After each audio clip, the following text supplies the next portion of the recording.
Greetings. I am Dr. Graciela Canedo Livingston, Provost at Nebraska Wesleyan University. I want to welcome you to this year's presentation of Spooky Evenings. We here at Nebraska Wesleyan are excited and proud of this event that brings together scholars, artists, authors, and filmmakers to discuss the topic of horror in its various manifestations across the arts and the humanities. Professor Juan Jose Castaño Marquez and Dr. Matthew Jarvis have been working tirelessly to bring you the best scholarship in the field of horror through this unparalleled digital humanities event. I would like to acknowledge the generous support from the Nebraska Arts Council, Humanities Nebraska, and the Nebraska Cultural Endowment that helps make quality programming like Spooky Evenings possible. Again, welcome and enjoy this presentation of Spooky Evenings.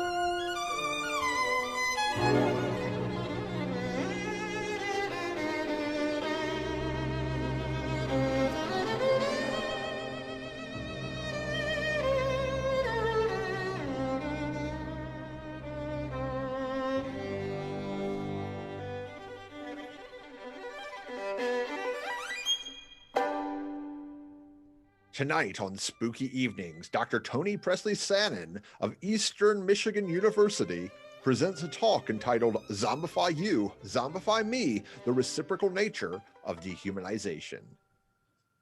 And we're live. Welcome back, ladies and gentlemen, and welcome to my guest, Dr. Toni Pressley-Sanon. Welcome. Thank you. Thank you. It's good to be here. Thanks for inviting me. My pleasure.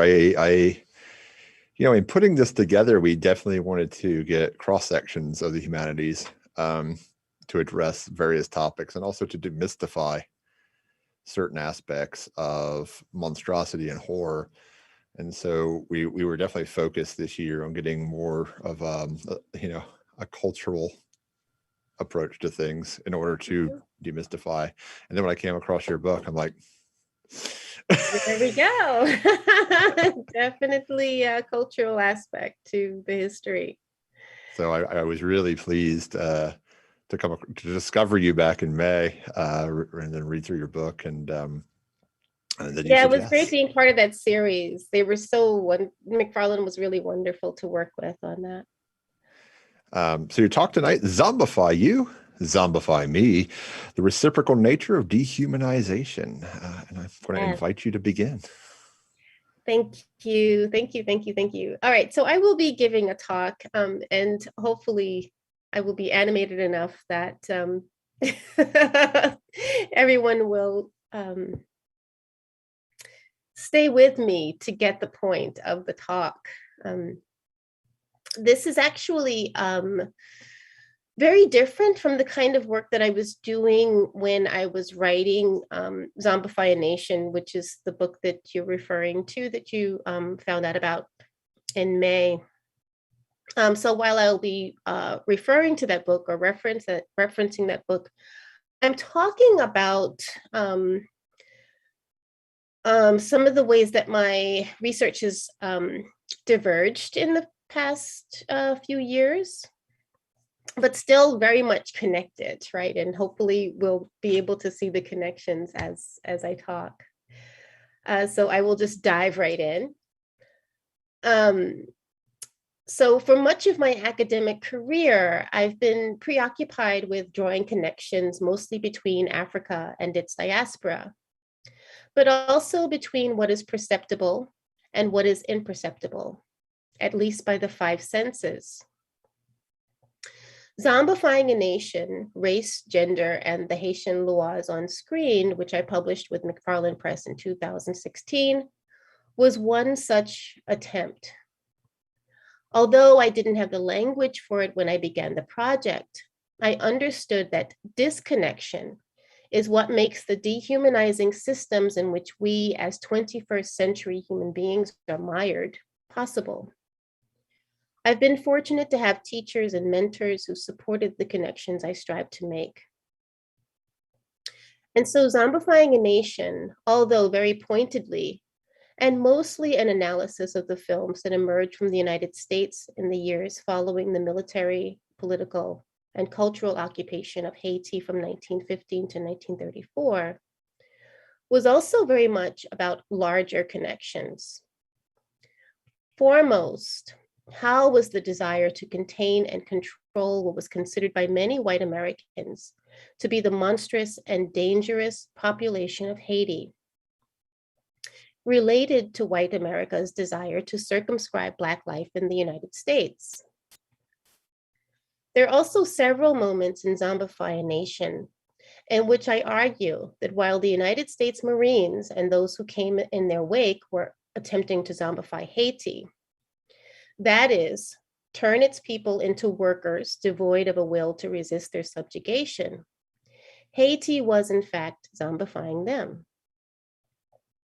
The book is based on that early 20th century moment when the zombie figure entered the American popular imagination with the publication of William Seabrook's The Magic Island in 1929. I argue that the zombie figure continues to hold cultural currency, both in Haiti and on the international stage.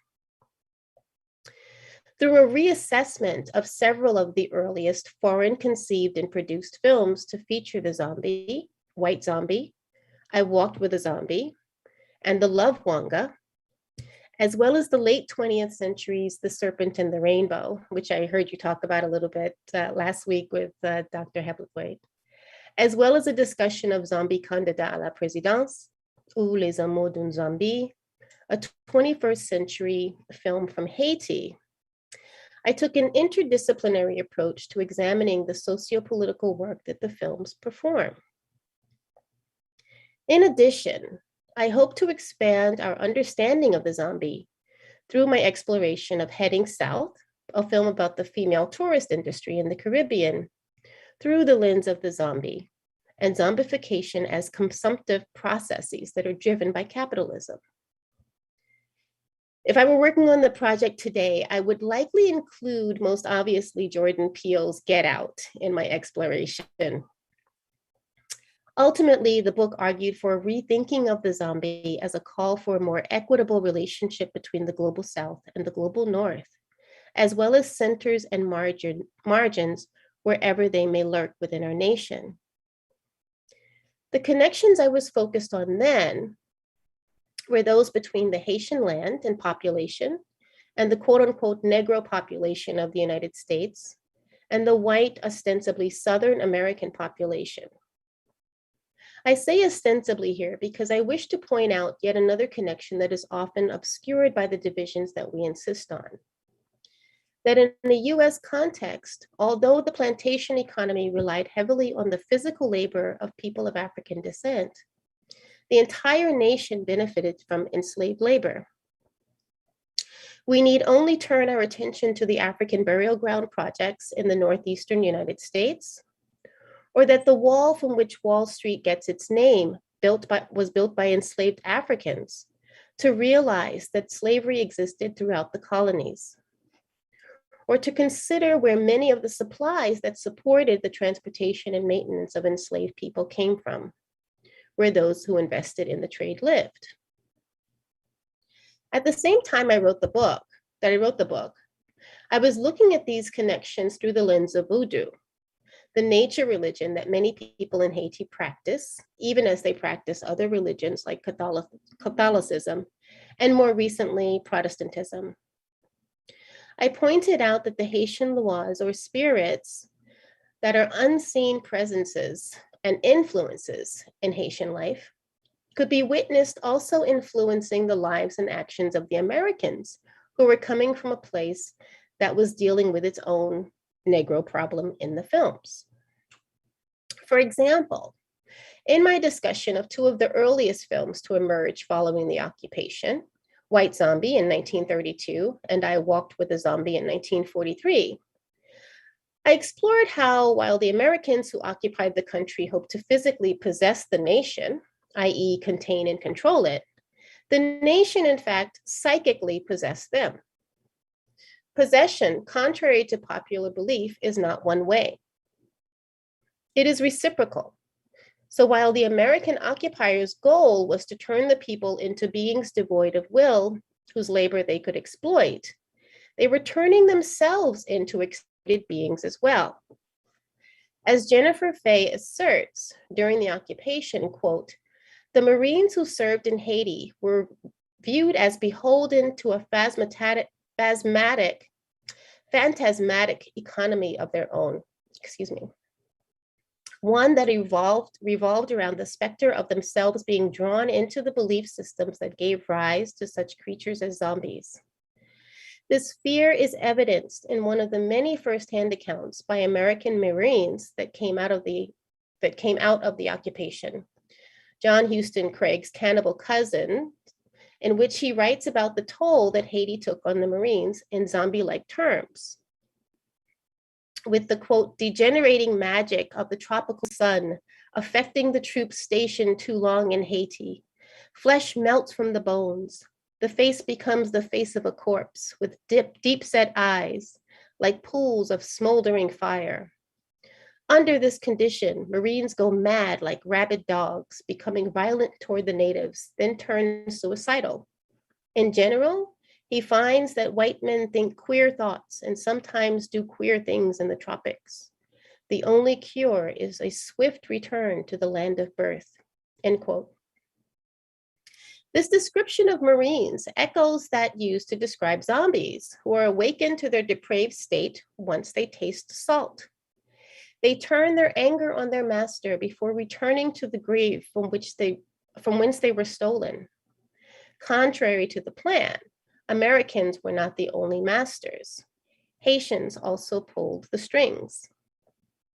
White people's anxiety about being in close proximity to Blackness and what it represented can be found in the title of one of the films, I Walked with a Zombie.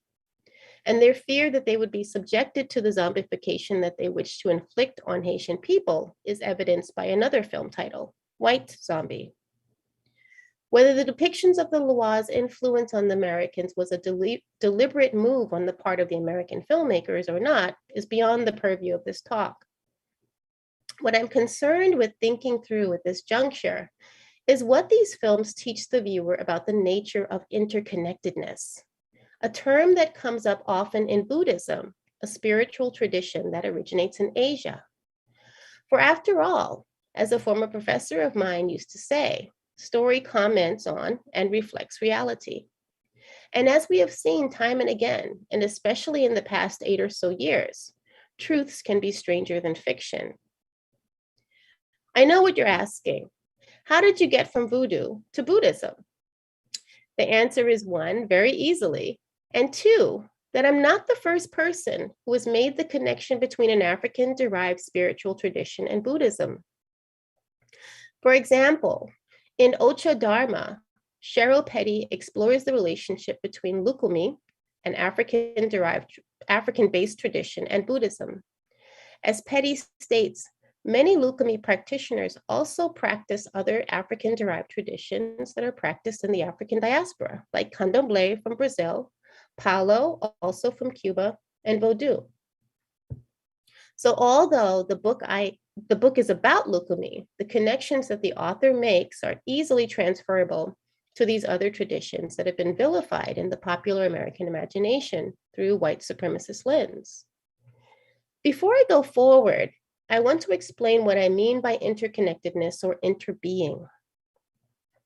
When I use this term, I'm thinking about it in the way that the Buddhist Zen master Thich Nhat Hanh defines it by way of explanation.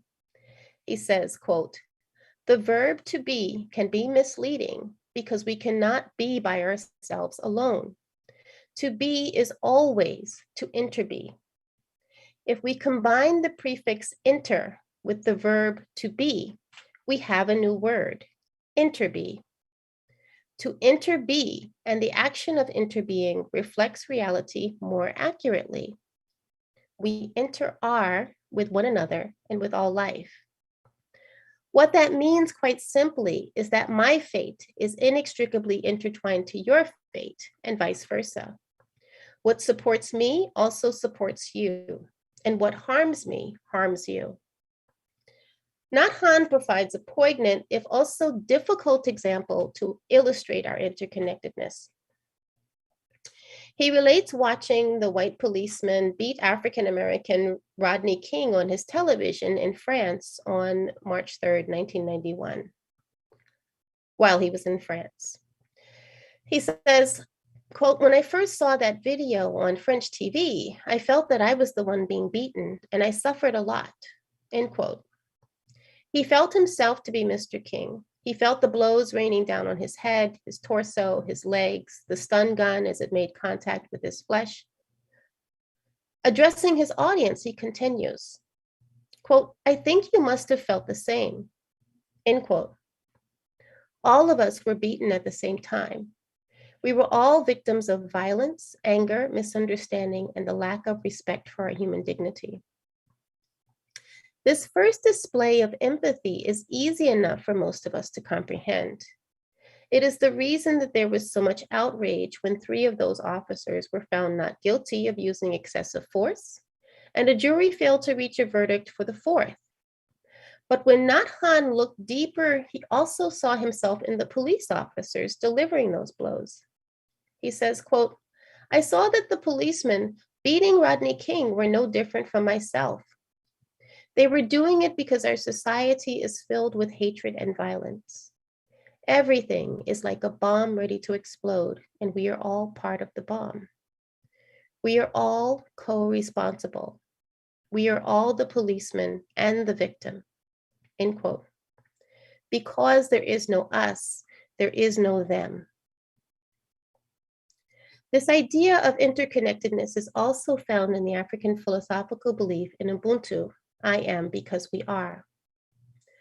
As Archbishop Desmond Tutu explains about this way of being, quote, "We believe a person is a person through another person, that my humanity is caught up, bound up, and inextricable in yours.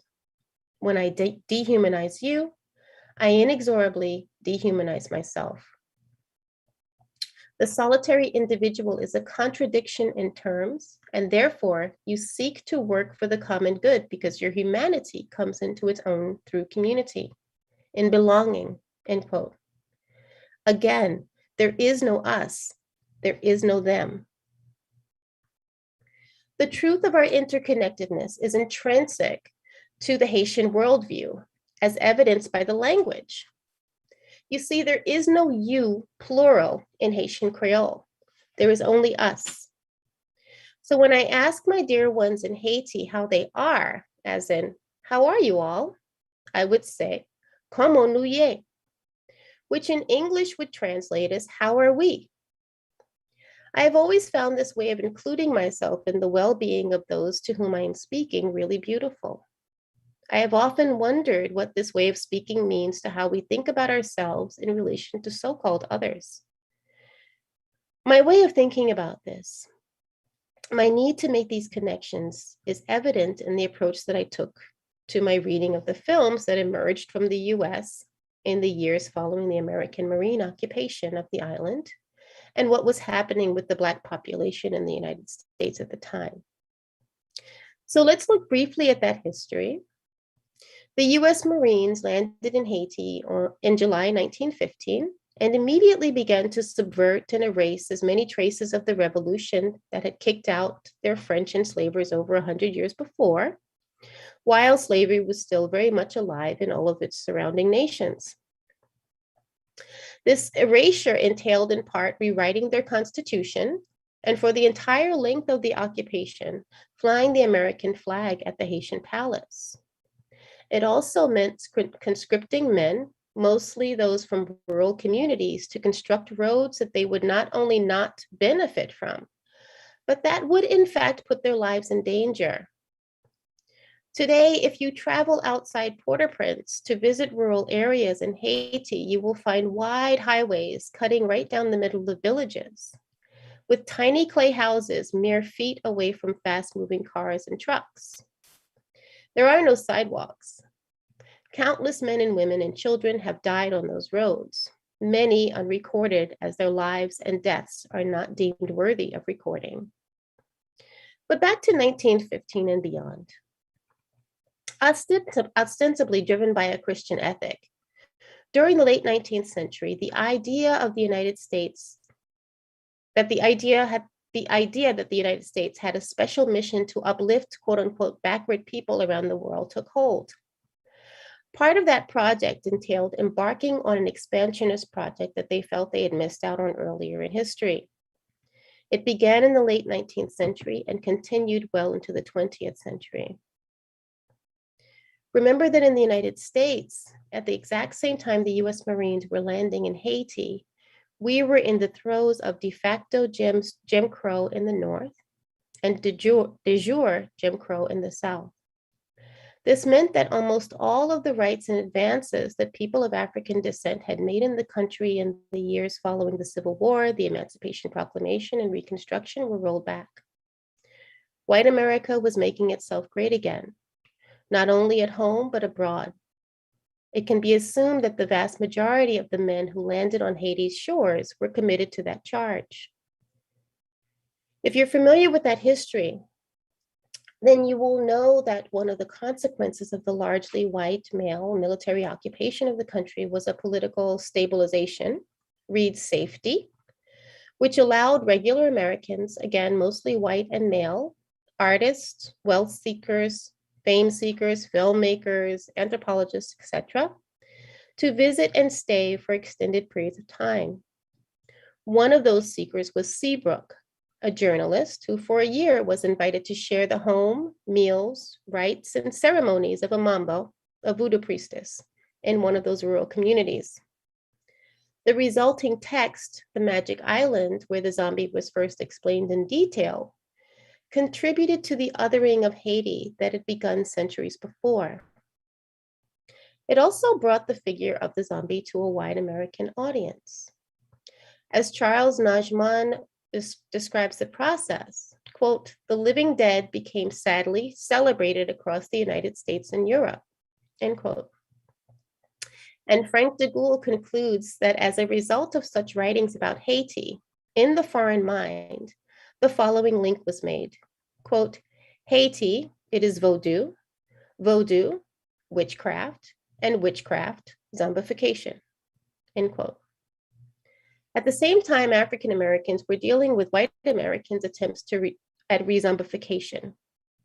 Like Haitians, African American zombification had begun with our enslavement in this country, seemed to have been eased with emancipation and Reconstruction, but was resumed with gusto when white people's fear of liberated Black people drove them to again take up the tools of zombification, as it was in Haiti during the occupation, politically, socially, and economically. These tools were meant to break people to such an extent that they would eventually lose their will to resist their subjugation. Let's examine some of those tools of zombification. I mentioned the United States Marines' conscription of men to build roads that were not only useless, but dangerous to them and their families. They were often led to their places of work by a rope that tethered them together. This method of constricting people has been compared to the way that enslaved Africans were driven to the coast of Africa to be loaded onto ships where they would be transported across the ocean to work. That same system of transport was employed in the New World when people were brought and sold to Europe and its colonies. While they held onto the ropes with one hand, very often slave traders held in the other a whip, so that if someone was moving too slowly and thus slowing down the capitalist machine, they could be coaxed into moving faster, into acquiescing. Again, this method of rounding up and forcing labor out of conscripted Haitians was used during the occupation, something that the noirist intellectual Jean Price Mars articulated in his writings about his own attempted conscription. The Haitian artist Wilson Bigot, born at the occupation as the occupation drew to its close in 1931, made explicit the connection between zombification and enslavement in his painting Zombies. And we can take a look at this painting after I'm done with my talk. It's a really amazing painting. Note the connection that Bigot draws between the zombie master who has captured the zombie souls in his bottle, the rope used to tether man, woman, and child together as he leads them under threat of the lash to the place where they are destined to labor until their emaciated bodies finally give out. As the Figuet Art Museum describes of the painting description of the painting states, quote, "The zombie character is central to Haitian folklore. It articulates a memory of the loss of control over self suffered during the period of slavery, a very real cultural event in Haitian history. In Bigot's painting, the zombie has further reference to the physical labor of slaves on Haitian plantations. The zombie/slave is forced to do mindless labor on a plantation owned by a tyrant/sorcerer. He is led around on a leash, chained at night, and beaten when he does not respond quickly enough," end quote. We may note in the painting the church that stands in the background, watching over, perhaps sanctioning the enslavement of quote unquote heathen souls, and recall not only the ways that the church was used as a justification for slavery from the 1500s to the 1800s, but also the charge of American imperialism in the late 19th, early 20th centuries to spread the Christian faith by any means necessary. Now let us hone in on the staff that we see in the lithograph from the slave era. And again, it's another image that I have that we can look at after. The stick that we see in Bigot's painting can be compared to the whip that we see in the lithograph from the slave era, depicting what we may assume are slave catchers rounding up someone who has tried to escape his enslavement. Those who attempted to run away from the plantation, we may say, have tasted the grain of salt that is believed to awaken the zombie to their depraved state and cause them to rebel, to seek their freedom. The whip was an instrument to drive them back to their usage as a tool of capitalism. Whether they went back to sleep or not was not the enforcer of that system's concern. And here is where our understanding of interconnectedness and Ubuntu come in. Because while we most often focus on the victim at the receiving end of the whip, these two ways of looking at the world encourage us to also bring our attention to the person wielding the whip. While it is clear that the humanity of those being beaten, driven to toil to the point of death, is being denied, we should also consider how those who brandish those sticks and whips must deny their own humanity in order to do the jobs that they do. There would be no beaten without the beater, or in Hegelian terms, there would be no master without the slave. As such, the master is also the slave. They too were zombified by a system built on hatred and violence. It is the breaking of that pact with our humanity that makes it possible for the system of oppression and domination to thrive. And now we can look at more recent photos, which we can talk about in the question and answer period, where we are yet again caught up in the trance of making America great again, and where we have a crisis of Haitian migrants who are being forced to return to the country from which they fled, some over 10 years ago, seeking to live as opposed to dying abroad. One can easily summon the image of the zombie hordes from more recent American films and some of the images that have emerged from Texas. Crowds of unruly, untetherable, unthinking, cannibalistic hordes headed this way. We can imagine them screaming brains as they prepare to consume white civilization. The United States government's response was to round them up and send them back, effectively to their deaths. One of the images from that roundup that was commented on by the current US president showed a white man on horseback brandishing his long horse rein as a whip as he chased down Haitians attempting to flee. In this photo, several men and women are seen facing him, perhaps pleading with him to spare them his lash, to let them go, to not return them to a place where their zombification will be complete. When the photo was leaked, President Biden, who promised to discontinue Trump's racist and xenophobic immigration policies, vowed that the men seen using whips on their fellow human beings would be brought to justice. Obfuscating the US policy on deportation's role in the men's actions, he labeled them bad apples, a term we have heard used to describe others, like the police officers who were seen on camera beating Rodney King, like countless others who were carrying out their duties as part of a system that came out of slave catching practices. In other words, othering, violence, and hatred.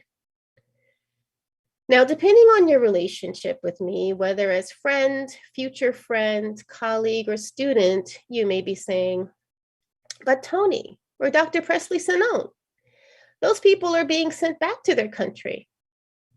If you're arguing that, they're being made to work for us, then you're wrong. To your very astute observation, I point out that American progress is built on the backs of the nations from which people are fleeing. We as a nation would not be where we are economically were it not for the dirt cheap labor that comes out of places like Haiti. And in a global economy, the plantation is not a thing of the past. Investigate the large number of factories, AKA sweatshops, that have taken root in Mexico, in Jamaica, in Haiti, and how they are practically unfazed when there are political conflicts that erupt in those islands because they have made agreements that legally place those factories outside the land on which they reside. You can look at Stephanie Black's work on this. Baseballs continue to be made. T-shirts with our favorite logos on them continue to make their way into our nice, clean stores that sell them at bargain prices. Because accounting for inflation and the devaluation of local currency, those who make them earn sometimes less than $1 a day in those factories. So returning to our metaphor, we see how even though we are not the ones brandishing the whip, we are complicit in the zombification of the human beings in the photo. If we think about the zombie movies that emerged in the 1980s, Day of the Living Dead, for example, in 1985, we'll remember that it takes place in a shopping mall, thus commenting on Americans' mindless consumption. Paying attention to our interconnectedness allows us to see how George A. Romero's commentary on American consumerism reaches across oceans and borders to connect us to those who manufacture what we consume. The plantation is alive and well. And lest I be a hypocrite, I must admit that I'm not the first person from the African diaspora to point out the fact that the zombifier is also the zombified. The great American philosopher and statesman Frederick Douglass did so in his first autobiography when he talked about how his slave mistress, a kind and gentle woman who treated him as her own when he arrived at her house as a personal servant for her own son, was turned into the worst kind of human being after internalizing the role that was handed to her. And the great Martinican philosopher and statesman Aimé Césaire alluded to the interbeingness of the zombifier and the zombified, aka the colonizer and the colonized, when he stated in Discourse on Colonialism, first, we must study how colonization works to decivilize the colonizer, to brutalize him in the true sense of the word, to degrade him, to awaken him to buried instincts, to covetousness, violence, race hatred, and moral relativism. And we must show that each time a head is cut off or an eye put out in Vietnam and in France, they accept the fact. Each time a little girl is raped and in France, they accept the fact. Each time a Madagascan is tortured and in France, they accept the fact. Civilization acquires another dead weight. A universal regression takes place. A gangrene sets in. A center of infection begins to spread. And that at the end of all these treaties that have been violated, all these lies that have been propagated, all these punitive expeditions that have been tolerated, all these prisoners who have been tied up and interrogated, all these patriots who've been tortured at the end of all the racial pride that has been encouraged, all the boastfulness that has been displayed, a poison has been instilled into the veins of Europe, and slowly but surely, the continent proceeds towards savagery. On July 7th, Haiti's president, Moïse Jovenel, was assassinated. Again, the country was thrown into turmoil with gangs taking the opportunity to vie for power, terrorize, and extort ordinary citizens. As if that wasn't enough, a little over a month later, on August 19th, Haiti was struck by a 7.2 earthquake. I watched as CBS anchor Gail King asked reporter Vladimir Duthier to talk about what it was like for him, as a person of Haitian descent, to report from Haiti. Duthier's response spoke to a lot of what I've discussed in this short talk. He said, "It's often tragic that I find myself here in Haiti. But one thing I want people who have asked me about Haiti's curse to remember is that Haiti, in fact, is a miracle," and curse is in quotes.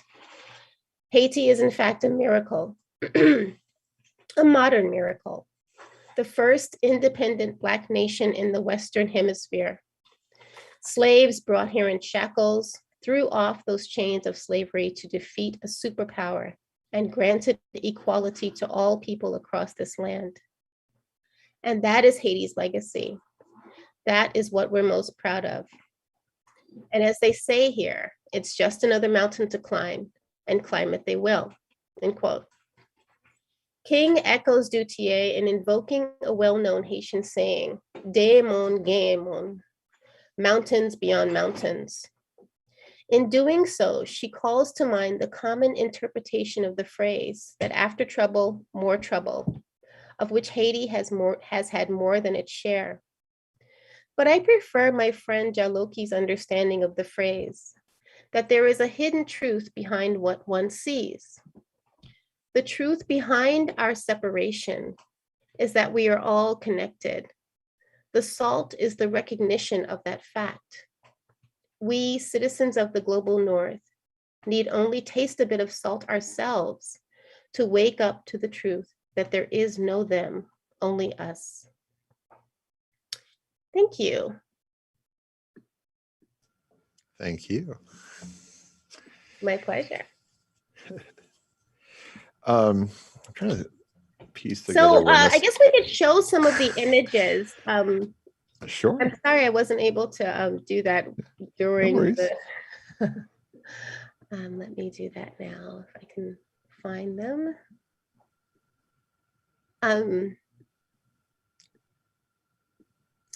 Okay, so here we go. Let me escape and share my screen. Okay, here we go.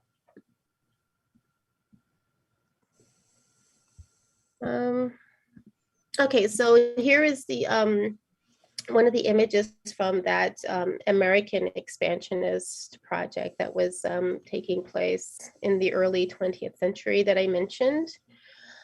And please excuse the quality of some of these images. I had to blow them up, so the pixelation is kind of horrible. Where is this one from? This is a lithograph that I found. One of the many that, of course, is from this period of time with Europeans walking enslaved people to the coast of Africa. Okay. And this is the Wilson Bigot painting. Really, such a powerful painting. Of guess this, of course, this is the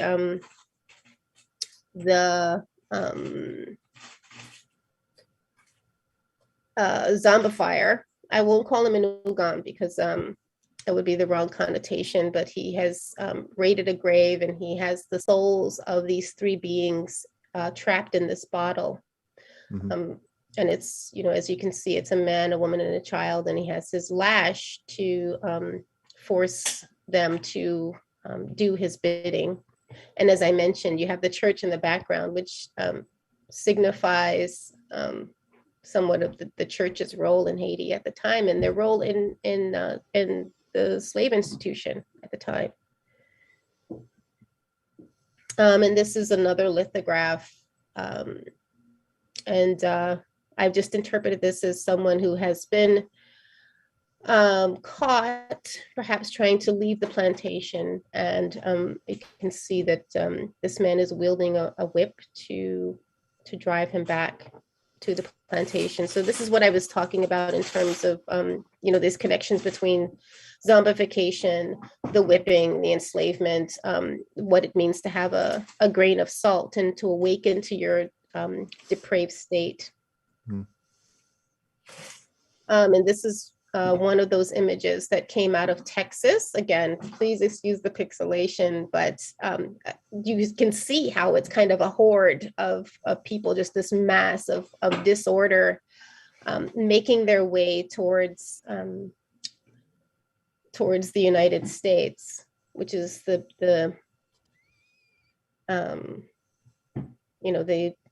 supposed impetus behind the roundup and repatriation. And this is one of the many images, again, that came out of Texas with the long horse rein being used as a whip. And there are several images like this with some with people being grabbed by their collars and, just trying to get their belongings as they're trying to make their way to Texas across the border. Excuse me, or back to their encampments. So, well, all right. I want to as wait. you can see, my research is taking a different turn. Definitely. I mean, that's fine. Research does that. I mean, my dissertation was on the transition from the French Revolution into the 19th century and the representations of race therein. So I want to recommend some people to you, if I may be so bold, since you like some of these older lithographs, which you may be familiar with. I would recommend George Moreland to you. He has an excellent book of lithographs that I think document a lot of what you've been talking about that might be interesting to you. You can actually buy it. His book is considered rare. It's funny. I remember I own a copy of it in grad school. I had to go like in the library and put the gloves on and everything. And then I realized I could buy it on eBay for $26. So and not have to do all that. So well, it's the experience, though. That's really, I guess. I mean, they bring out the box and everything. And I'm like, wow, this must be really expensive. And you're so aware that they're watching you the whole time. Yeah. And then I found it on eBay for $26. So I have a copy of it. But I think you would be intrigued by some of those representations. Yeah, I will look it up. They're fairly rare. And I don't. At least at the time, nobody had done anything with them. So I give that as a gift to you. Thank you. So what year was he publishing? He's into the 19th century. Oh, good. Okay. Yeah. So it actually works really well with your thesis as well. If we go 100 years before, if we go into the 1796, I think, we get the William Blake illustrations of Steedman's 5-year voyage to Suriname. Okay, yeah, I've seen those. Yeah. And I thought a lot about those. I particularly thought about Europe supported by America, represented by Native Americans, and Africa, represented by Africans. The three nude women with the garland, right. them as this perversion of the graces, right? And of course, the more violent ones, you get the person hung up by their ribs and things as well. But I show those a lot because I do a representations of race in the U.S. class. I've always wondered how that was actually like. First of all, who would ever think of such horrible things? But then, he saw them. Just he saw them, right? But then, how is it even possible that someone would live through something like that? Well, what's even more interesting is like, 'cause, the saying at the end of the 18th century in Britain was there are no slaves in England. But the key there is in England. In England, yes, that is right. And I think that it's important to have conversations about, where they actually were. And there may not have been, well, first of all, they were there, but They were. But their lives, the lives of the metropole, of the people in the metropole, were being supported by these enslaved people in their colonies. So this disavowal is also very, very interesting to me. The history is really complicated as well. Yeah, and I think that I find that the more I learn, the less I know. Oh, absolutely. That's the thing about getting a PhD, right? That when you get the PhD, you realize I don't know anything. I really know very, very little. I tell my students that I'm learning as much from them as they are from me. I always talk about the poem Ozymandias. Like, look upon my works and the poem Ozymandias, look upon my works and despair, ye mighty. And that's like, if you walk into like, a big, like if you go to like Yale and you go to the research library, right, which is this glowing cube of rare books, right? You just realize I don't know anything. Yeah. But I mean, what's really exciting though is that there's so much really exciting research constantly coming out. Oh yeah. And a big rethinking of a lot of this history, which I think is very, very exciting. I saw an article the other day about a very famous portrait of Yale, the man for whom Yale University is named, a very famous portrait that hangs somewhere it's in Reverend Yale, right? I don't know, but it was a very famous portrait with him and some other white men, and there's a slave over in the corner. Are you familiar with that painting? I don't know that one. I can point to other ones that are problematic though. Oh, it's really horrible. The child has a shackle around his neck, and no one ever thought to ask who this kid was in this portrait. And so finally, an African-American artist from Kalamazoo in Michigan has done a really amazing sort of rethinking or recentering of the enslaved child, and put all of the white men he's like crumbled up the rest of the portrait, right, and put them on the side. So yeah, there is. Well, I mean, I'll fast forward it for you in terms of like this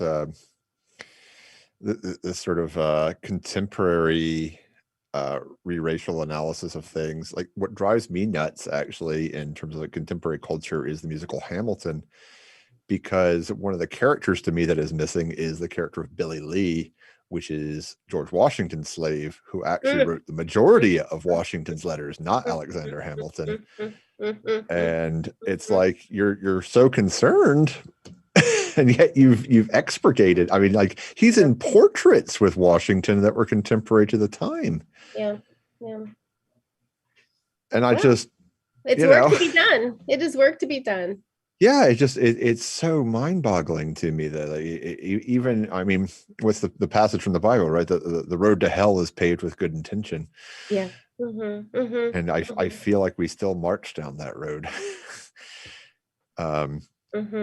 So I want to stick in the colonial period just for a moment, because I want to get historically situated a little bit here, because I think, most people are shaky on their history, and particularly, history that doesn't directly apply to them. And so, well, it does. We don't realize it, right? People don't value history either, I find. So, which is why we're doomed to repeat it, right? Yeah, exactly. you know, the history of the various Caribbean islands, super complicated which country to relate it to. We know Haiti, obviously, Saint Domingue with France in the 17th century, mid 17th century, became a huge profit center that sort of like creates, in many ways, the weird fetish points that we think of as French, like Versailles, right? It funds a project like Versailles is funded by the slave trade. Yep. And this continues. Bordeaux, I mean, all of it. Yeah. Yeah. Yeah. And so, I mean, that's missing in a huge dialogue. And I think there's an excellent book to be written there. Because it gets overshadowed by the weird, complicated Cardinal Richelieu and Louis XIV's mother and all that. Then you fast forward, you know, into the revolution and you see sort of slavery abolished for, I think it's like 2.5 years in France, and then reinstituted during the Directory or the Directoire. And then Napoleon, of course, trying to recapitalize on it, which is eventually what leads to the revolution. Yeah. In so many weird ways. I mean, the other thing I think, you know, the missing thing in a lot of American history too is the Louisiana Purchase. You know, Napoleon sold, and I know this because I've read A Napoleon. lot of people don't realize that we have Louisiana because of the Haitian Revolution. Yeah, because he thought they would rise up and kill the Americans. Double the size of the United States. Yeah, but it's never taught that way. It's I know. Thomas. And you know what's even funnier? Thomas Jefferson thought the Spanish owned the Louisiana territory. He didn't think it was even French. Wow. Okay. So Yeah, your president doesn't know. Well, an ambassador spent 17 months in Spain trying to find the deeds. And it was like, no, it's French. And then Napoleon writes in his diary, yeah, the slaves will uprise and kill the Americans. And after I take England, I can conquer America. Yeah. Yeah. I mean, what's interesting also about that relationship between France and Haiti and the United States is that, you know, Haiti believed that it would be the French who would return to recolonize them. They had no idea that it would be the United States that they would have to deal with for the rest of their history. Well, I have a theory about that. So, oh yeah, let me hear it. Okay, so the failed colonization of Senegal puts an end to that in 1817. By the United States? By the French. Huh. So this is the story of the raft of the Medusa. So this is the cannibalism scandal that happens when Napoleon falls in 1815. Finally, Louis XVIII becomes king, and he's like, no more marchable empire. We're going back to colonies. Let's go to Senegal on the central western coast of Africa. Right. And the guy completely botches it. He like runs the ship aground. Oh my gosh. And like, instead of like, you know, captain goes down with his ship, it's like captain and the matched luggage onto the lifeboat. And they build this life raft and they stick 150 people on the life raft. And then they start eating each other. They have mutinies and start, because they run out of food, and they start eating each other. And it's this massive scandal. And, you know, it's funny because he's so weak, because people keep wanting Napoleon to come back and other people want the French Revolution to come back, that he doesn't know what to do. So like you famously get the big painting by Jericho of it, which is another interesting one, because Jericho puts an African at the top of each pyramid as the savior because he's so pro-abolition. And also just this critique of the Bourbons and the legacy of slavery. But that's it is, but that singular event, I mean, wow, I didn't know about that. Yeah, there's some great books on that, including the diaries of the people who survived. So 150 people at the start, 15 people at the end. Holy smokes. Yeah. It's well, I mean, you strike one, you name the ship. This seems really greedy to me, though. I mean, well, the first so many. No, well, the first night, you know, the first mutiny, I think it's something like 67 people died. And that's when the people, they were towing them behind the lifeboats. And after they saw that, they cut the, like, you're on your own. But it's like you called the ship the Medusa. You were in bad shape already, I think, from the start. It's even funnier because they were saved by the Argus, which is the creature with 1,000 eyes in Greek mythology. So you're talking about truth versus fiction. Well, but that is a truth stranger than fiction. Yeah. But they got back, they got back to France and like, oh, we're going to be heroes. But the people were like, how did you survive? What did you eat? Well, let's not talk about it. Right. But yeah, I think that would be a fascinating. Why didn't they just eat fish or something? I mean, because the bodies were all just floating around, they were just there. My goodness. I know. What is it called? Long tooth? Is that what it's called? When you cannibalize something? Anyway, we got way down a rabbit hole just then. We did. Another nothing like spooky evenings and cannibalism. Nothing like research. Yeah. But I think that failed colonization of Senegal remained problematic for the monarchical society. I mean, then you get Napoleon III, and he becomes so isolationist that it doesn't surprise me that you don't get a return. It is interesting. So I'll fast forward now to the 20th century. We'll leave the 18th century behind for a second. The 19th century, excuse me. You cited the movies from 32 and 43. I want to add an addition here, and it might not seem likely at first, but I think there's a lot to bear. 47, Mishner wins the Pulitzer Prize for South Pacific. And I'm going to use this as the Caribbean and the South Pacific being a contemporary site of Orientalism. That fetishizes them in the exact same way, because the tourist trade here is going to be exactly the same. Yeah. I mean, there's so many ways that you can expand this whole idea of this notion of zombification, right? I mean, it's all about expansionist projects. It's all about tourism. It's all about capitalism. It's all about conscripting bodies, right? For well, why I bring this forward is because it becomes not feasible to travel to the South Pacific, right? There is a huge post-World War II fetish of the South Pacific. You even have the Broadway musical South Pacific made, right? Huge, massive hit. But people can get to the Caribbean from the United States. Particularly, they can get to Cuba. Yeah. And what you have, one of the things I'm sort of interested in terms of the postmodernism of it, is the tiki culture. What is one of the original drinks here? A zombie. Yeah. And it's associated with the Caribbean. Yep. And so, I mean, you actually have, sort of like the white suburbanite consuming zombies.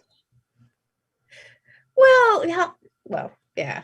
Right? Yes. I mean, you're taking your zombie. You're going. Yes, let's keep it going. Yes, definitely. Right? Definitely. So, I mean, it has these interesting there's a consumption of the Caribbean on so many different levels. Not to mention the fact that Columbus decided to call these people cannibals, which is where Caribs, comes from, right? When he's actually the one consuming the people who were already there, right? Well, that too, and like the irony of it. This ties into how they reacted to the Eucharist as well.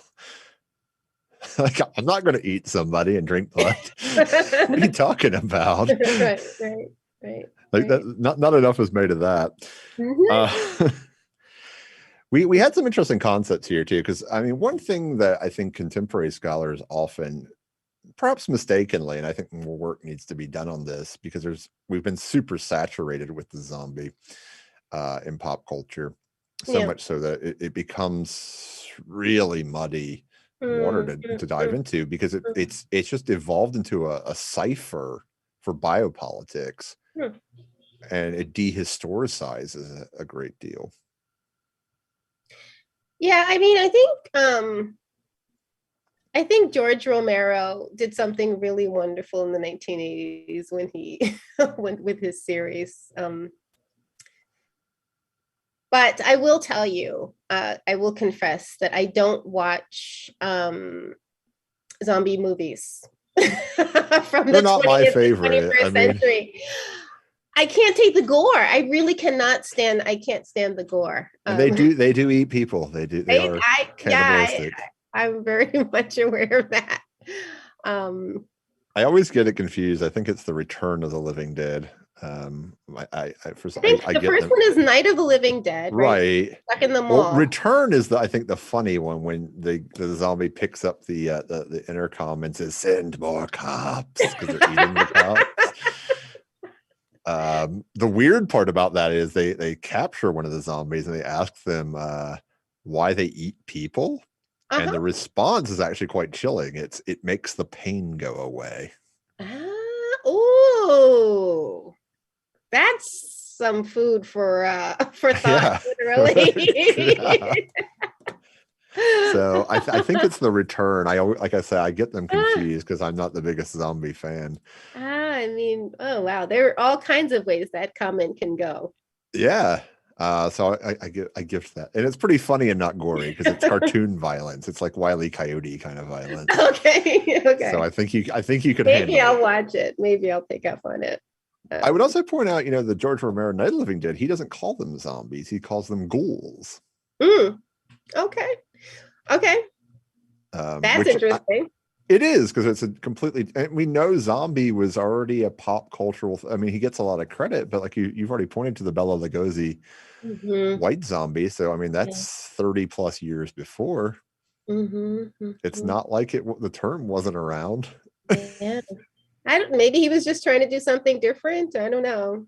Well, I mean, again, the racial politics. We had Robin Means Coleman on last year, and we talked quite a bit about this in terms of the racial politics in that movie. I mean, the zombies in that movie are all white. They're not. They're all white. The zombies are. Oh, they're all white. Yeah. Well, right, but if it's if we're talking about white suburbia, right, where the mall is the place where everybody goes and meets up, and that's where everyone's life is, right, then it makes perfect sense. One of my obsession points is Dark Shadows. I'm obsessed with the 60s soap opera Dark Shadows. And you get a zombie plot in it, and what's fascinating to me about it is that it is from the Caribbean. Like the witch gets learned. She's it's interesting. She's a white servant fulfilling kind of a slave role in the 18th century in the show, Angelique. And she's practiced in voodoo, and she's able to create zombies, and she's able to create vampires. Now, what year was this done? Series 66 is when it started. Cool. That would have been 67 when that 67 wonderful. 68. Yeah. Okay. Which 68, that's quite the year to shift it, because they shift it back into the 18th century. They go back in time and explain how Barnabas became a vampire, but they do this whole zombie plot line too. So it is interesting in 68. Where can you watch that? Amazon. Oh, okay. I'm not familiar with that show. I'm a big Twilight Zone fan. Well, I mean, they handled these a lot more sophisticatedly. Rod Serling was absolutely a genius as far as I'm concerned. He could do no wrong for me.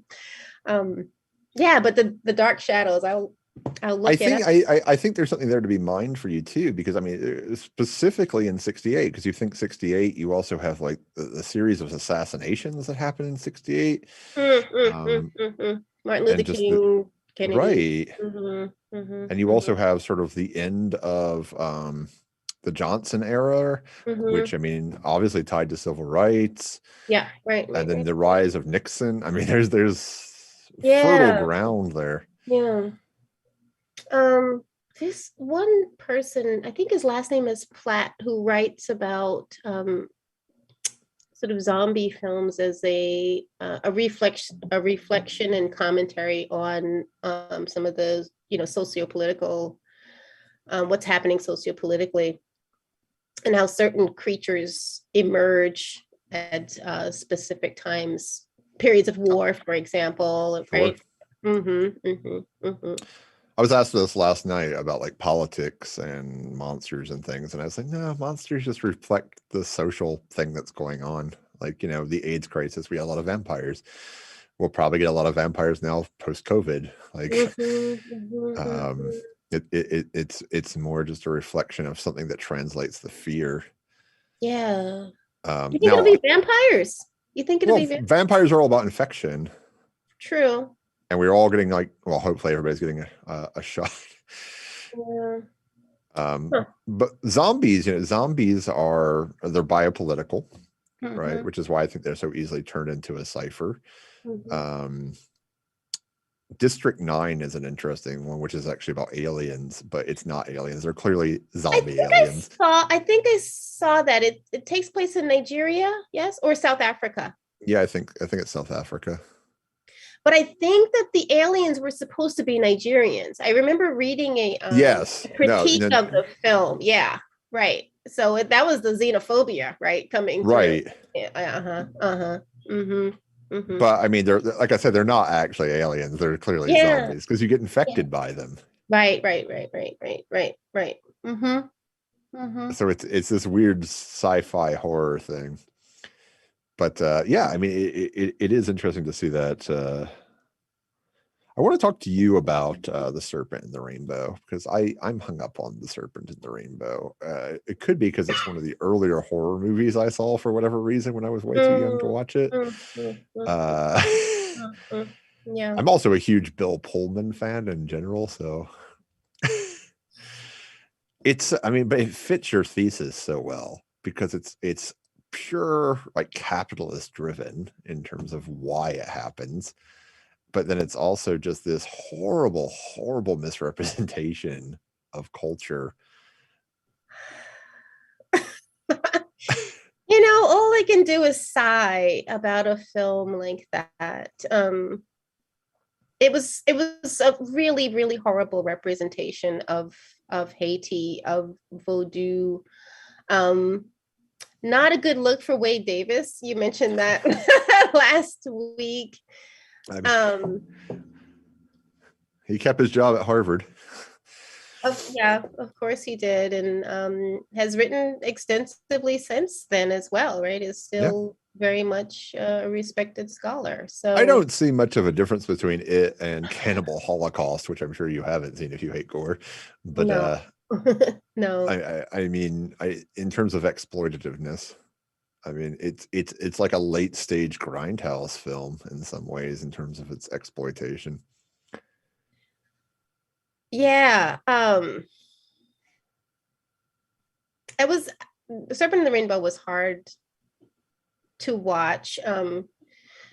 The misrepresentation of his relationships with people that he had there it felt like a betrayal, because I was familiar with some of the people who had supported him, and he was doing his research, and for it to have been turned into was it Wes Craven that he gave the story? Yeah, Wes Craven.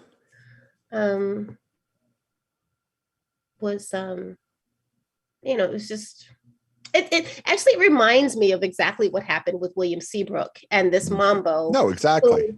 Let him into her life, trusted him, and what he did with her trust, right? Yeah.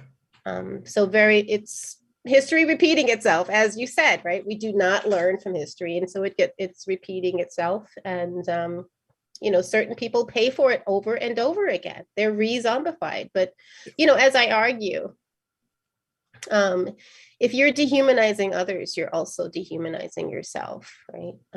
There is someone at the other end of this weapon that you're wielding. It does make me think. So, I mean, here's the phrase I'm going to throw out here to you, and how I'm going to conceive of it in relationship to your argument. Necromancer. But here's the thing: they're the ones killing the person before they raise it back from the dead. Well, if you've read Zora Neale Hurston's Tell My Horse, anyone who dies, I think it's assumed not by natural natural causes, is up for recovery, up for zombifications. Sure. And so she talks about the fact that people's relatives have to stand guard to make sure that no one comes and just steals their bodies from the grave. But I'm talking about like people like Wade Davis and Wes Craven, right? They're the murderer here of the idea. Like, yeah, I'm using it more figuratively. Yeah, see, I moved on. I've moved on. No. I'm calling them necromancers because I'm calling them sort of like murderous necromancer. You're very nefarious. You're waiting in the shadows. You find an easy victim. The same with the Magic Island. And you're the one who stabs it in the back, but then you bring its corpse back to life for your own particular use. Yeah, as objects, not as subjects. Yeah, so I think it's this modern, postmodern necromancer. I would think I would agree with you. Because I wrote like this chain as you were describing it, you know, the idea, the zombie master being the figure who gathers up the people of their own race because they're related, right? The adjectival use of zombie in that case, but then you still need a necromancer. And so who's the necromancer? And then you tie it back. I think the tie-in is the capitalist is the necromancer. Yeah, they don't, I think those are interesting ties to be made. Definitely. So I'm very stream of conscious, as you might have noticed with this stuff. Yeah, I think it's easy. I think it's easy to do, and I think it's great. I think it's important to make these connections because, as I said, I think it's the disconnections that keep these systems of oppression in place. If we're not able to identify in the ways that all of this is connected, then we are sort of destined to play out these relationships over and over again in different kinds of ways. You brought up the curse, right? And I think we would be remiss to not quote Pat Robertson from 2010 in this and remind people that Pat Robertson said that the people of Haiti were cursed because they made a pact with the devil to obtain their freedom. I think he's finally retired from the 800. He did, like a week ago. Yes. But Trevor Noah played a whole chain of his hateful remarks over the years. So you might want to check that out at some point. Can you hear her? Because I've lost her. Yeah. Oh. 1 second. Okay.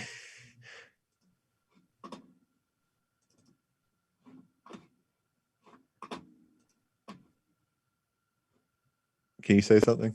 Hello. Can you hear me now? Yeah, Siri opened and I lost her. Oh, It no. keeps opening.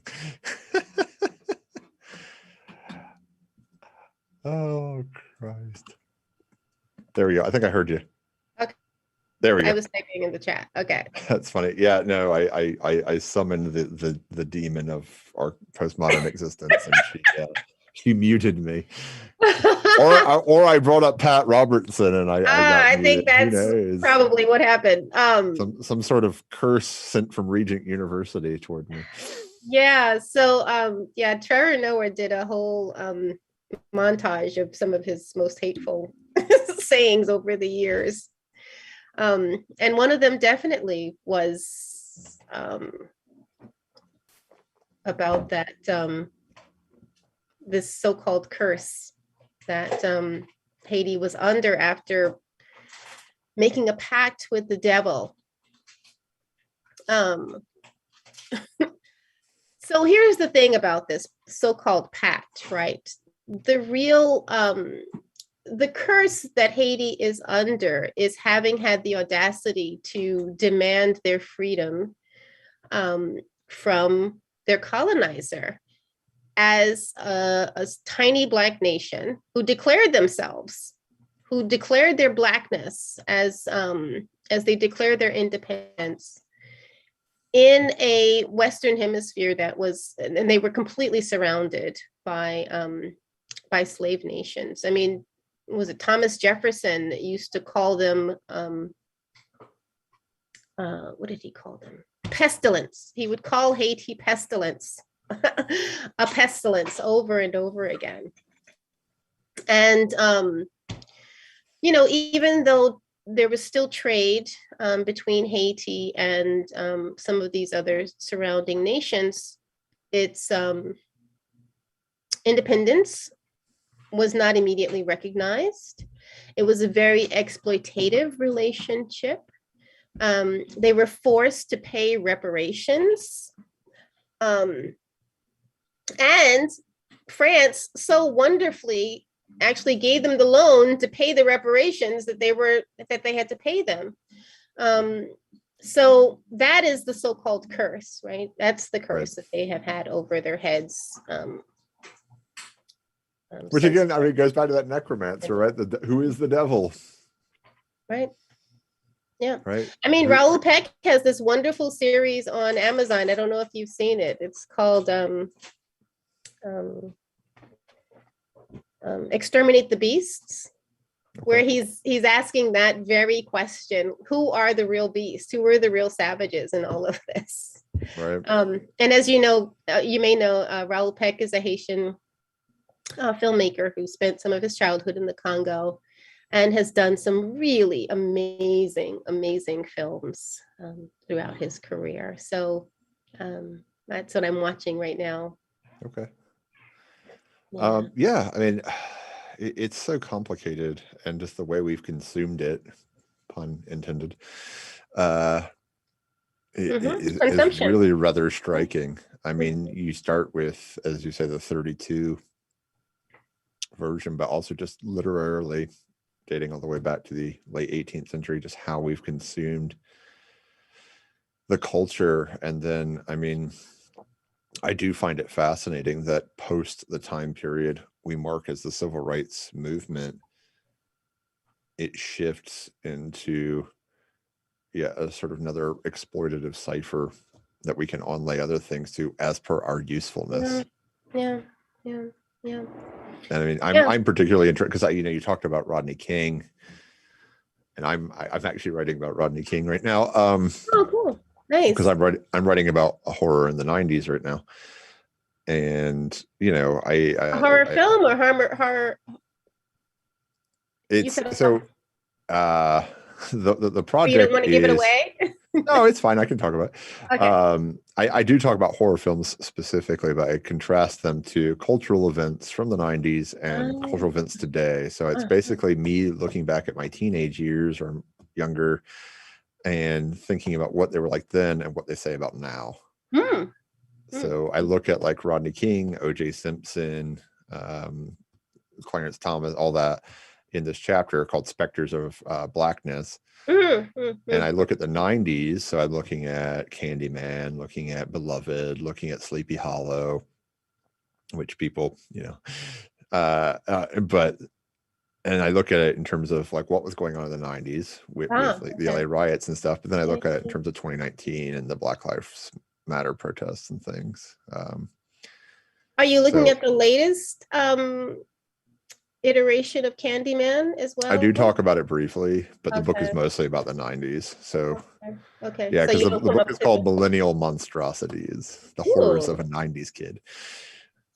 Okay, cool. So it's part autobiography and I mean, it starts off with like each section starts off with a biographical fun section of how I came to this and like what I remember, and then I get into the various films, and then I break them down into an analysis, and then I relate them to something. So you contextualize them according to what was happening socially, as I remember them growing up as being now an adult.